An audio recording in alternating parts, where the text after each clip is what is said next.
ETV YouTube ఛానల్స్లో మీ వ్యాపార ప్రకటనల కోసం ఈ నంబర్కి కాల్ చేయండి. మన కోసం మనతో కొట్లాడే నిజమైన ప్రేమ చూపించే ఒకే ఒక వ్యక్తి అమ్మ.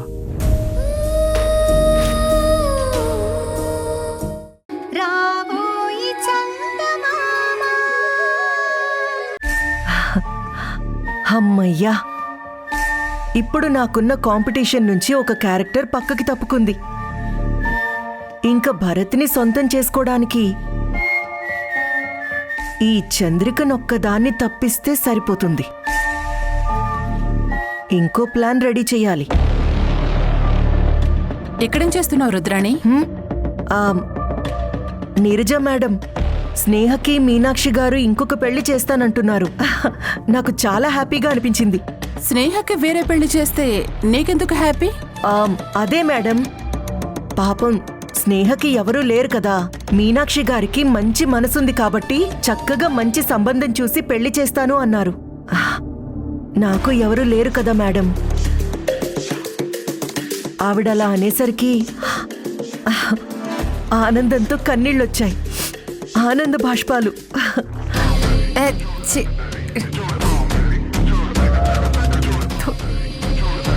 అస్సలు ఎక్కడా సింక్ అవ్వడం లేదే. దీని కంట్లో కన్నీళ్ళకి ముసలి కంట్లో కన్నీళ్ళకి తేడా లేదే. చెత్త, నీ డ్రామా నీకే రివర్స్ కొడతాను రుద్రాణి.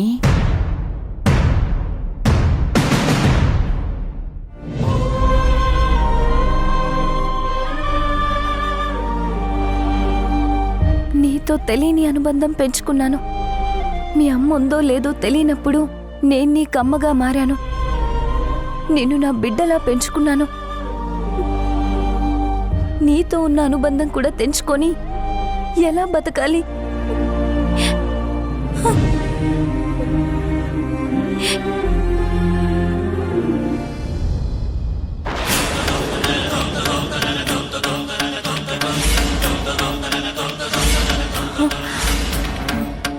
లేదు, నిన్ను నేనే తీసుకుని వెళ్ళిపోతాను. కావాలంటే భరత్ చంద్రికలు ఇంకో బిడ్డను కంటారు. నేను నిన్ను పెంచుకుంటూ నా జీవితం అంతా గడిపేస్తాను.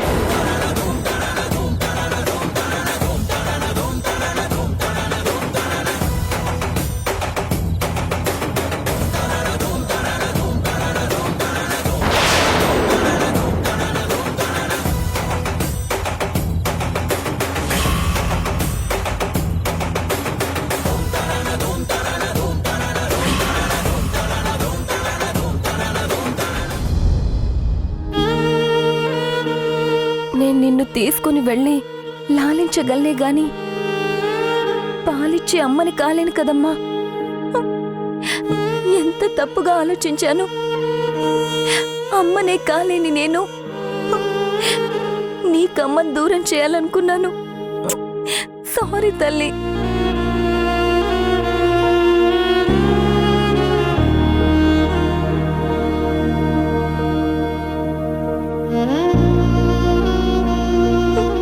సారీ తల్లి.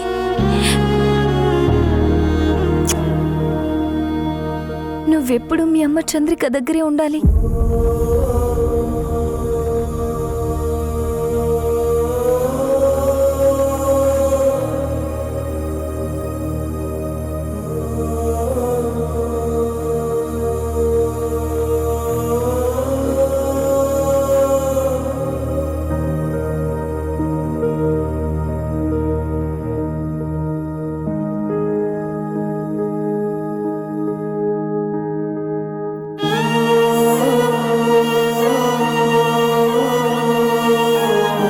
చంద్రిక, నేను ఇలాంటి నిర్ణయం తీసుకుంటున్నందుకు నా మీద నీకు కోపం వస్తుంది. కానీ నీ కోపం ఎక్కువసేపు ఉండదని నాకు తెలుసు. కోపం తగ్గాక నన్ను క్షమిస్తావు కదా చంద్రిక?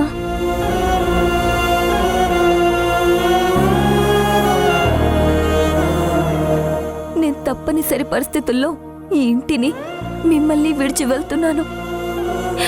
నేనిక్కడే ఉంటే నువ్వు భరత్ గారితో సంతోషంగా ఉండవు.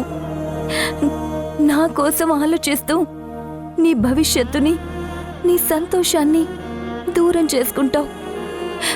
అందుకే నేను వెళ్తున్నాను. అలాగని నేనేమి ఆత్మహత్య చేసుకోను.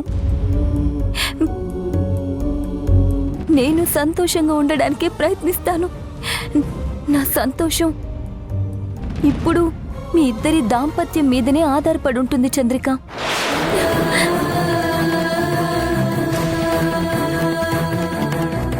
భరత్ గారికి నువ్వంటే ప్రాణం. నువ్వు లేకుండా ఆయన ఉండలేరు. ప్రేమంటే త్యాగాన్ని, ప్రేమించిన మనిషి సంతోషాన్ని కోరుకుంటుంది కదా. అందుకే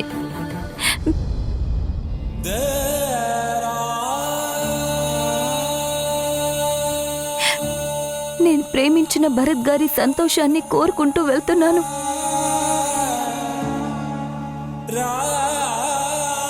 ఏదో ఒక రోజు మళ్ళీ మిమ్మల్ని చూడడం కోసం తప్పకుండా వస్తాను. మీ అందరినీ వదిలి వెళ్ళడం బాధగా ఉన్నా తప్పక వెళ్తున్నాను. ఉంటాను. ఇట్లు స్నేహ.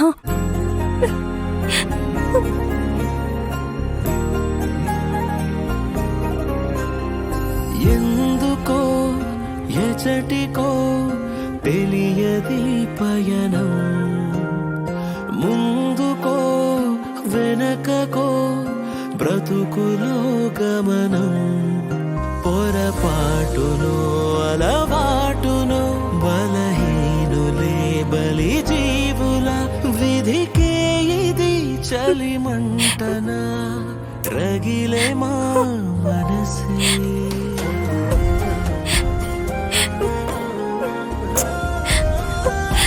ఉంటాను తల్లి.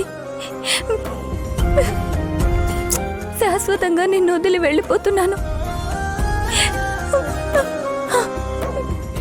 నన్ను క్షమించు.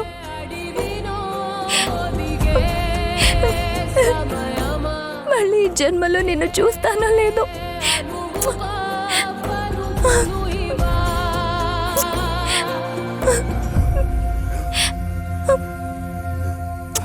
కంచెలా నిలుచుండగా కడకిలా జరిగే, నేరమే లేకున్నా నిందలే పడేనే.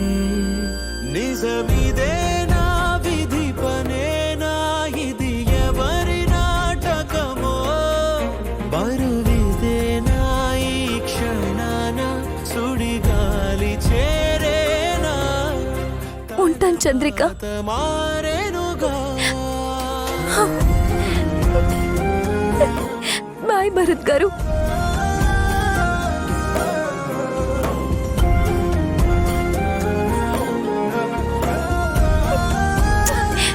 బాయ్.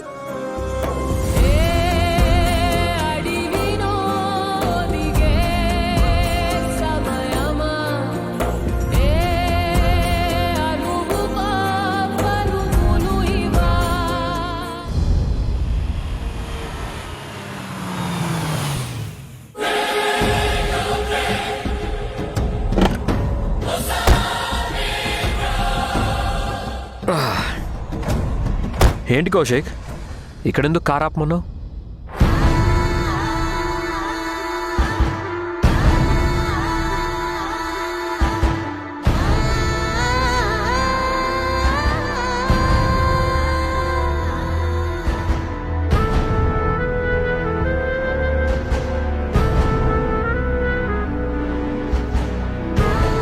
ఏంటి కౌశిక్ అక్కడ కూర్చును? వెళ్దాం పదా. మళ్ళీ లైఫ్లో మా ఊరికి తిరిగి రావాల్సి వస్తుందని అస్సలు అనుకోలేదు భరత్. అదేంట్రా, ఇది నీ సొంత ఊరు కదా. మీ అమ్మ నాన్నలు ఉన్నారు కదా, రాకుండా ఎలా ఉందాం అనుకున్నావు? బయట నుంచి చూసే వాళ్ళకి ఇదొక ఊరు, కానీ ఇక్కడ ఉండే వాళ్ళకి నెత్తురు తప్ప కన్నీళ్లు కనిపించని కురుక్షేత్రం. అదేంట్రా? అంతేరా, ఈ ఊర్లో వాళ్ళకి ఆదాయం కంటే ఆవేశం ఎక్కువ, ప్రేమల కంటే పంతాలు ఎక్కువ. కోడి పందాల నుంచి రాజకీయాల వరకు ప్రతిదీ యుద్ధమే. మనుషులకి మానవత్వం ఉంటుందని ఇక్కడి జనం ఎప్పుడో మర్చిపోయారా. వీళ్ళకి తెలిసింది ఒక్కటే, కొట్టుకోవడం, చంపుకోవడం. దానికి లోకం పెట్టిన ముద్దు పేరు ఫ్యాక్షన్. వేసవికి ఎండిపోయిన నేల వర్షం కురిస్తే చల్లబడుతుంది. కానీ ఇక్కడ రక్తం ఏరులై పారినా ఎవ్వరి మనసులు చల్లబడవు. అది తట్టుకోలేకే వెళ్ళిపోయాను. ఇక రాకూడదనే అనుకున్నాను. కానీ మా అమ్మకి సీరియస్గా ఉందని చెప్పేసరికి రావాల్సొచ్చింది. నీకొక విషయం తెలుసా? ఇక్కడ ఒక బిడ్డ పుట్టిన దానికంటే ఓ మనిషిని చంపినందుకే ఎక్కువ పండగ చేసుకుంటారా. ఓహ్,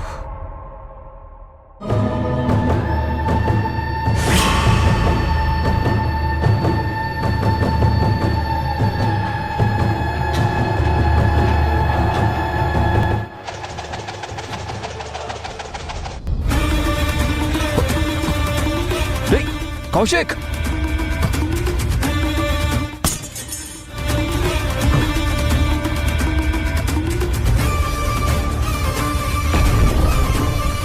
రేయ్, ఆ వీరభద్రయ్య కొడుకు ఊర్లోకి వచ్చినాడు.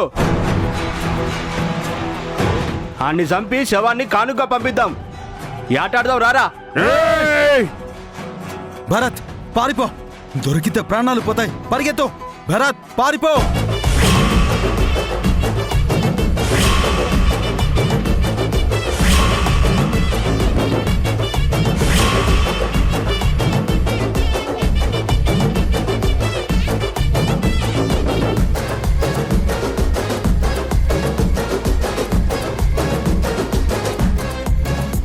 ఏ పచ్చ పచ్చని ఊరు మీద పడినది పాడు కన్ను అదని చిచ్చే పెట్టి పోతాదే. రేయ్, కౌశిక్! తెల్ల తెల్లటి గోడ మీద ఎర్రటి అక్షరాలు వెన్నులో వణుకు పుట్టిస్తున్నాయే. మరణం తప్పదిక ప్రతి మంగళారం చెమటలు పట్టిస్తది ఒక్కో చావు మేడం. వల్ల ఎన్ని రాయి పాసుంటే ప్రాణం తప్పుకుని పోదామన్నా పోలే వెన్నో దూరం. రేయ్, రేయ్,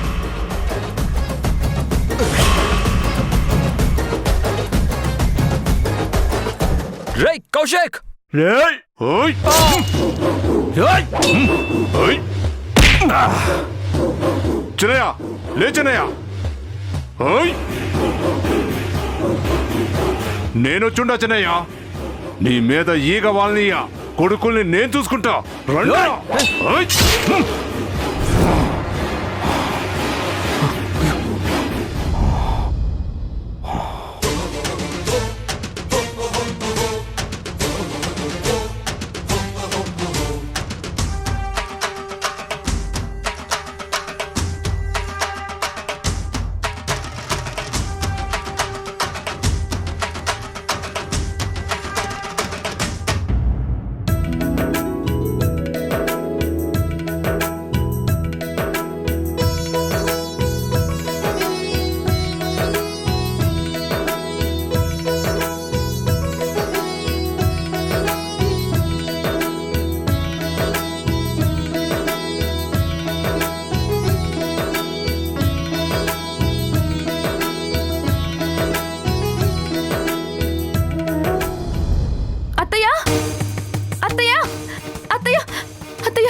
ఏమైందమ్మా? చూడండి అత్తయ్య, స్నేహ ఎంత పని చేసిందో. ఇదిగోండి, లెటర్ రాసి వెళ్ళిపోయింది అత్తయ్య.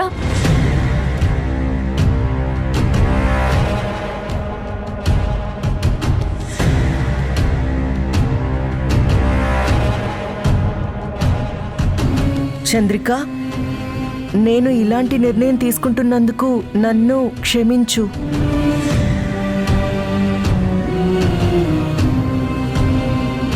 చంద్రిక, నేను ఇలాంటి నిర్ణయం తీసుకున్నందుకు నా మీద నీకు కోపం వస్తుంది.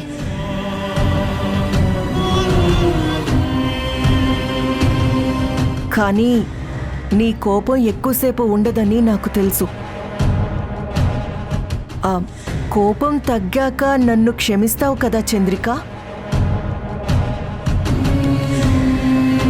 నేను తప్పని పరిస్థితుల్లో ఈ ఇంటిని మిమ్మల్ని విడిచి వెళ్ళిపోతున్నాను. నేనిక్కడే ఉంటే నువ్వు భరత్ గారితో సంతోషంగా ఉండవు.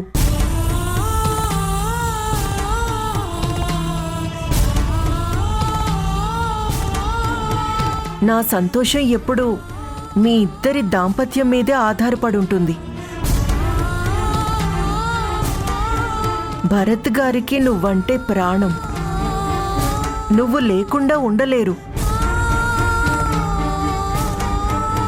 ప్రేమంటే త్యాగాన్ని, ప్రేమించిన మనిషిని సంతోషంగా ఉండాలని కోరుకోవడమే కదా. అందుకే వెళ్ళిపోతున్నాను.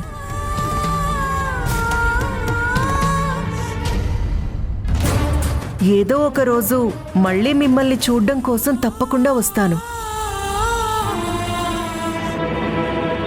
మీ అందర్నీ వదిలి వెళ్ళడం బాధగా ఉన్నా తప్పక వెళ్తున్నాను. ఉంటాను. ఇట్లు స్నేహ. ఇలా చేస్తుందని కల్లో కూడా అనుకోలేదత్తయ్య. కానీ నేను అనుకున్నాను చంద్రిక.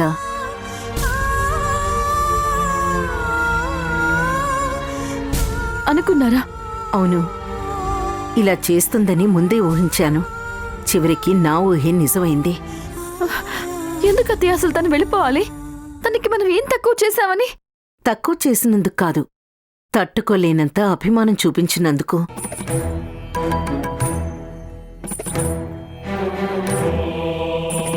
ఒక్కోసారి భరించలేని ప్రేమను తట్టుకోవడం కూడా కష్టమే.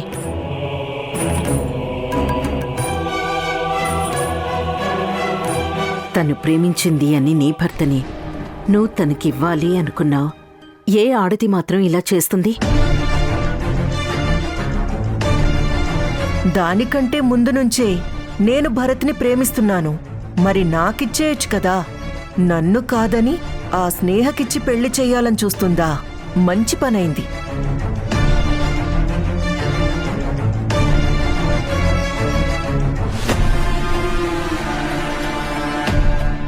అది కాదత్తయ్య. అసలు ఇప్పుడు తను ఎలా వెళ్ళింది, ఎక్కడికి వెళ్ళింది, ఎలా బ్రతుకుతుంది? అసలు తనకి నానే వాళ్ళు ఎవరున్నారత్తయ్య? మనిషిలో తెగింపు అనేది వచ్చింది అంటే అవేవీ ఆలోచించరు. స్నేహం చూస్తుంటే నన్ను నేను చూసుకున్నట్టుంది చంద్రిక.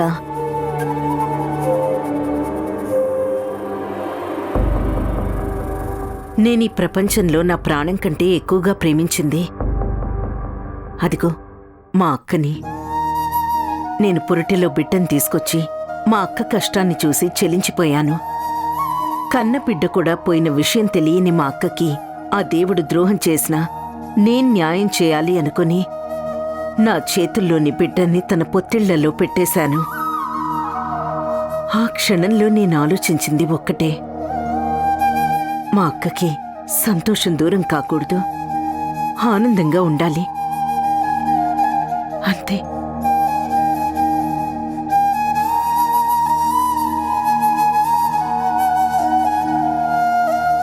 ఈరోజు స్నేహ కూడా నీ సంతోషం చూడాలి అనుకుంది. నువ్వు భరత్ ఆనందంగా ఉంటే చాలు అని నిర్ణయం తీసుకుంది. ఇందులో చాలా క్లియర్గా రాసింది కదా.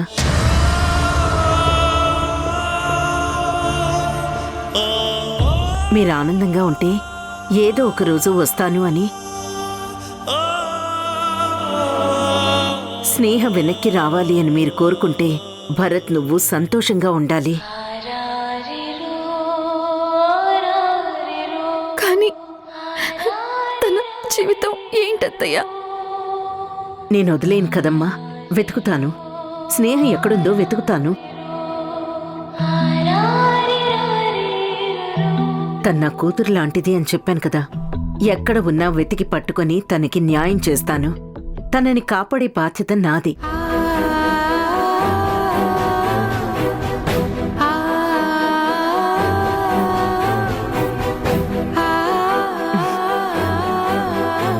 నువ్వేం బాధపడకమ్మా, స్నేహకి ఏం కాదు, నేనున్నాను కదా. రా.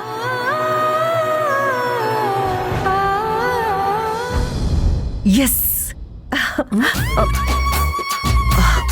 హలో, ఏంటి షో అయిపోయింది, వెళ్దాం పద. మేడం నాకెందుకో డాన్స్ చెయ్యాలనిపిస్తుంది. ఎందుకు నీరజ మేడం? విలన్స్ అంటే అంతేనమ్మా, ఎదుటి వాళ్ళు బాధపడుతుంటే వాళ్ళకి డాన్స్ చేయాలనిపిస్తుంది. బహుశా నీకు గతం గుర్తుందనుకుంటా. ఓ అంటే గతంలో నేను విలన్నా? నువ్వు తెలియక అడుగుతున్నావా, కావాలని అడుగుతున్నావా? ఏవో మేడం, నాకైతే ఈ సిచ్యుయేషన్ లో ఫుల్ గా హ్యాపీగా డాన్స్ చేయాలనిపిస్తుంది. నేను చేస్తున్నాను. దీని ఆనందం దేనికి? స్నేహ ఇంట్లోంచి వెళ్ళిపోయిందనా? అదే, అమ్మో, అంటే దీనికి చిప్ ఇంకా పూర్తిగా క్లాష్ అవ్వలేదు.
అమ్మా నేను వచ్చేసానమ్మా, నువ్వు బెంగ పెట్టుకోకమ్మా. నీ పెండ్లాము బిడ్డ ఏరి అని అడుగుతుండాదిరా మీ అమ్మ. దొరసానికి ఇడికి రావటం ఇష్టం లేదంటనా?